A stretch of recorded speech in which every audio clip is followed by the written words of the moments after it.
Oi, gente! Hoje eu estou aqui para conversar com vocês sobre Depois da Meia-Noite, uma releitura, da história clássica da Cinderela, escrita por Pedro Catarino. Nesse livro aqui, a gente vai acompanhar a história do filho da Cinderela e ele vai ter aqui sua própria história de amor verdadeiro, conhecendo aqui um outro rapaz. Como vocês podem ver, gente, se trata de um livro com representatividade LGBT, então a gente tem aqui um casal gay protagonizando esse livro. E eu acho, gente, que se você gosta de romance, gosta de contos de fadas e gosta de representatividade LGBT, você precisa ler esse livro aqui urgentemente. Eu já tava, gente, acompanhando, as redes sociais do autor, o Pedro Catarino, que ele, inclusive, gente, é brasileiro, então ele é um autor nacional. Eu já tava ali acompanhando algumas coisas que ele tava postando nas redes sociais a respeito do lançamento desse livro. E logo que ele ficou disponível, gente, no dia que lançou, eu já fui diretamente ler. Porque, por coincidência, gente, esse livro ele acabou sendo lançado no mesmo dia, do aniversário de 100 anos da Walt Disney Animations. E eu acabei assistindo, gente, aquele curta maravilhoso que foi lançado na Disney, celebrando os 100 anos da Walt Disney Animations e tudo mais. Eu amei muito, ver todos os personagens clássicos da Disney se reconectando ali, alguns se reconectando, outros se conectando pela primeira vez, A gente viu personagens lá do passado, tipo a própria Branca de Neve, que é o primeiro filme, lá de 1937, se juntando com personagens, recentes, tipo a Anna e Elsa de Frozen, e a própria Asha, que vai ser a protagonista desse novo filme aí da Disney, que vai lançar no final desse ano, pelo menos no final desse ano aqui no Canadá, Eu sei que no Brasil vai lançar só em janeiro do ano que vem, mas enfim, eu fiquei super no clima da Disney, porque eu amo tudo isso, eu amo conto de fadas, amo as princesas da Disney, e foi um presente perfeito, para celebrar esse dia, fazer essa leitura, dessa obra do Pedro Catarino. Mas então, gente, qual é a história de Depois da Meia-Noite? Aqui a gente vai conhecer dois rapazes, que é o Ben e o Theo. O Ben, gente, ele é um plebeu, que ele acaba trabalhando ali na casa de um duque, numa grande mansão, ele cuida ali dos cavalos, enfim. Então é um trabalho, que é bem complicado, bem árduo, e que ele também tem que lidar, com os filhos do duque, que são bem escrotos, Esse duque, ele acaba tendo 3 filhos, são 2 meninos e uma menina. A menina, ela é mais reclusa ali, mais na dela, mais misteriosa, mas os 2 meninos, eles são bem chatos, Eles têm uma vibe que é meio parecida ali com aquelas 2 irmãs da Cinderela, que ficavam sempre maltratando ela enquanto ela tava ali tentando trabalhar. E, inclusive, às vezes eles até tiram onda, do Ben, chamando ele de gato borralheiro, fazendo essa referência à história da Cinderela. Já o outro rapaz, gente, que é o Theo, ele acaba sendo, o filho da própria Cinderela. Então aqui a gente vai viver no mundo, que os contos de fadas são reais e todo mundo conhece, a história famosíssima da Cinderela, essa plebeia que acabou tendo, uma visita da fada madrinha, conseguiu ir pro baile, o príncipe se apaixonou por ela, teve toda a questão do sapatinho, enfim, eles acabaram ficando juntos, se casaram e vivendo, felizes para sempre. Todo mundo conhece a história da Cinderela, ela é muito famosa e o Theo, ele acaba sentindo, o peso nas costas dele de toda essa história, desse grande amor dos seus pais. Especialmente agora, que ele tá chegando ali nos seus 18 anos, está no momento, que é esperado que ele finalmente encontre ali uma noiva para se casar. Ele acaba se vendo, numa posição que é bem semelhante àquela que a gente vê o próprio príncipe, na história clássica da Cinderela, que ele tá ali precisando se casar, e o pai dele fazendo ali, forçando ali pra ver se ele se casa, se ele encontra a mulher certa. A mesma coisa, o príncipe encantado aqui, o filho da Cinderela, que agora é o rei, ele tá fazendo com o próprio filho, ele precisa que o filho se case, então ele tá colocando ali pressão. Mas então, gente, a trama aqui do livro vai acontecer quando o rei, o marido da Cinderela, decide enviar o filho dele para passar uma semana ali morando junto com o duque e os seus filhos. Porque como eu falei para vocês, esse duque, ele tem 3 filhos, são 2 meninos e uma menina. E o rei, ele tem a esperança, de que o príncipe Theo, ele acabe se apaixonando e se casando com a filha do duque. E o duque também, ele quer muito que isso aconteça, porque dessa forma ele ia conseguir, mais prestígio ali e mais poder, afinal de contas, ele ia ficar mais próximo ali, do reinado. Sendo assim, gente, aqui no livro a gente basicamente vai acompanhar essa semana, em que o príncipe, ele vai estar hospedado na casa do duque e ele vai acabar conhecendo aí, o Benjamin, que trabalha ali nessa mansão. E a partir daí vai se desenrolar, gente, esse romance, que é ao mesmo tempo, uma releitura da história da Cinderela, mas também é meio que uma continuação, uma sequência dessa história.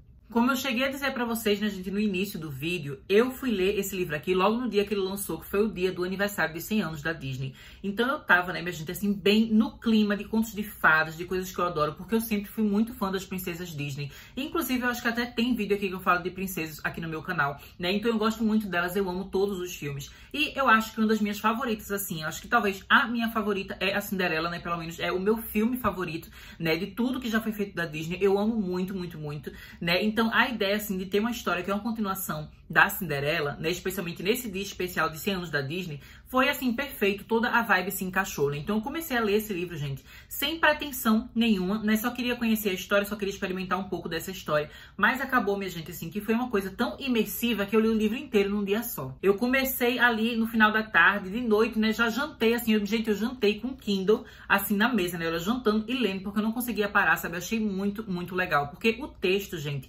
do Pedro Catarino é um texto, assim, que ele flui bastante, sabe? Ele é muito gostosinho de ler, é um texto leve, né? Não é um texto, assim, que ele é muito rebuscado ou que ele perde, assim, muito tempo com descrições e coisas do tipo, né? É claro, assim, que eu falo perder tempo, né? Descrição não é exatamente uma perda de tempo, mas eu acho que depende muito, né, do objetivo de cada autor e de cada texto. Eu sinto que esse texto aqui, ele não é muito aquela coisa, né, que quer ser realista em relação a representar uma época, né, antiga, medieval. Então ele não vai ficar aqui falando, né, sobre os mínimos detalhes, assim, da arquitetura, dos castelos, das roupas, tudo mais, não, sabe? Porque ele entende que a gente já sabe como funciona esse mundo de contos de fadas, né? Ele entende que a gente já tem um entendimento, assim, estético e visual suficiente para conseguir imaginar esse mundo por nós mesmos, né? Então, por causa disso, ele simplesmente foca muito na história em si, né? Então, nas relações ali entre os personagens, nas interações entre eles, né? E tudo que a gente vai ver do Theo e do Ben fazendo juntos, né? Durante essa semana especial, né? Que o príncipe está lá hospedado na casa do Duque, né? Então, é um negócio, assim, que é muito cheio de aventuras e de acontecimentos que a gente vai tendo desses dois, sabe? Eles realmente tendo uns passeios, assim, né? Os encontros, umas coisas que vão acontecendo, que são muito divertidas. Essa é uma leitura, inclusive, né, gente, que eu preciso dizer pra vocês que ela me lembra um pouco os livros de Bridgerton, né? Pode parecer, assim, uma semelhança meio estranha que eu estou falando aqui, mas eu acho que é porque Bridgerton também tem uma fórmula, assim, um jeito de ser escrito que é um pouco parecido com esse livro, que é o fato de que, apesar de ser uma história que se passa, né, numa época antiga e que normalmente quando a gente tem livros que se passam numa época mais antiga, a gente tem maiores descrições, maiores explicações, assim, de ambientação e de contexto histórico e tudo mais, ele não foca tanto nisso, né? Bridgerton a gente sabe que é muito mais focado no romance, então é uma leitura que flui bastante. Esse aqui é meio parecido nesse sentido, né? E uma coisa que eu gostei bastante aqui, né, gente, é que você percebe que o Pedro Catarino, ele é muito, muito fã de contos de fadas, especialmente, né, da Cinderela, aqui no contexto dessa obra. E isso é algo que eu gosto muito, porque eu também sou muito fã dessas histórias, né? E quando você percebe que ele é fã, você vê, assim, que dentro da narrativa existem diversas referências, diversas escolhas que ele toma ali no decorrer da história, que você percebe, né, a pessoa que escreveu isso aqui realmente ama tanto contos de fadas quanto eu. Um elemento que eu preciso dizer que eu amei muito foi a questão de que essa história, né, é sobre o filho da Cinderela. Então, é uma continuação da história da Cinderela. Mas ele não escreveu a sua própria versão da Cinderela pra gente ler antes desse livro aqui. Então, você se pergunta, né, essa é uma continuação de qual versão da Cinderela? Porque existem várias versões desse conto de fada, né? A gente tem os contos mais antigos, a gente tem recontos mais modernos, a gente tem também vários filmes, né? Além da animação da Disney, tem o live action da Disney, a gente tem aquele filme, né, com a Camila Cabello na Amazon Prime Video, né? A gente também tem filme com a Drew Barrymore, né, antigo também. Então tem várias versões da Cinderela. Qual versão é levada em conta aqui nesse livro? E na verdade, né, por meio de alguns momentos ali da trama que ele vai relembrando a história da Cinderela, a gente vai vendo que o cânone aqui dessa história é meio que uma mistura de todas as versões. Então é muito legal no decorrer da leitura, você vê que certo elemento parece com um filme específico antigo da Cinderela, mas outro elemento vai ser mais parecido, né, com o conto original. E outro elemento vai ser mais parecido com o da Disney. E assim tudo vai se misturando,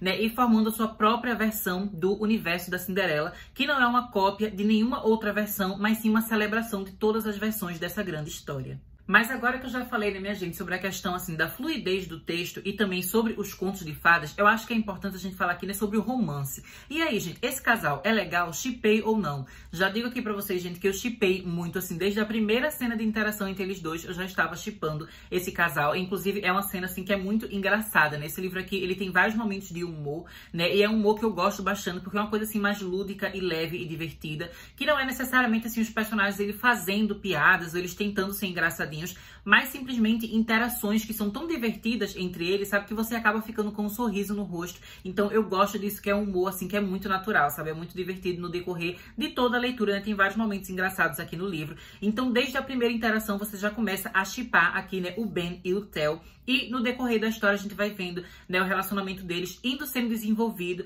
né, de forma assim que vai bem devagarinho, né? O próprio autor, ele descreve aqui esse livro, né, como um livro que tem um romance slow burn. Então não é algo assim que logo no primeiro momento, na primeira cena, eles já vão estar se beijando, se agarrando, se amando. A gente vai ver, né, toda a interação entre eles aos pouquinhos, até que de fato esse amor vá surgindo, esse romance vá acontecer, né, lá mais pro final. Então é uma coisa assim que é muito legal e que a sensação que você tem quando eles finalmente começam a interagir de forma mais romântica e não só ali enquanto amigos, acaba sendo assim uma coisa que lhe dá uma sensação muito grande de recompensa, né? Você fica muito feliz quando você vê esse casal chegar até aquele ponto ali da história, né? Então é uma coisa assim muito gostosinha. Quem gosta de romance, a gente vai gostar disso. E eu acho assim também que é um livro que ele é bastante acessível para um pessoal mais jovem, né? Ele é um livro assim que ele é muito mais focado no romance como um sentimento muito puro, igual como é nos próprios contos de fadas, e não necessariamente aquela coisa assim que tenta reimaginar os contos de fadas de uma forma que é mais sombria, ou mais séria, ou até mais erótica, sabe? O livro ele não tem tanto esse aspecto, né? Até tem alguns elementos ali mais sensuais, mas de modo geral é um livro que ele é bastante acessível para leitores mais jovens, o que eu acho que faz todo sentido, né? Porque contos de fadas costuma ser aquela coisa assim que é para todas as idades. Então eu acho que tanto os leitores mais novinhos, sei lá, se você tem 12 anos, 13 anos, sabe, vai acabar gostando desse livro aqui, né? Uma coisa meio parecida assim com Heartstopper, né? Que também tem um romance LGBT ali, que é muito lúdico, muito fofinho, né? Muito acessível para o pessoal mais novo. Mas também, se você é uma pessoa mais velha, mais madura, com muita experiência de leitura, né? E tudo mais, eu também acho que esse livro aqui vai agradar você. Por causa daquela coisa, né, gente, dos contos de fadas, que é aquela coisa gostosinha, né? E boa, e fofa, que em qualquer idade, sabe? Qualquer momento da sua vida, você vai acabar gostando ali, né? De consumir.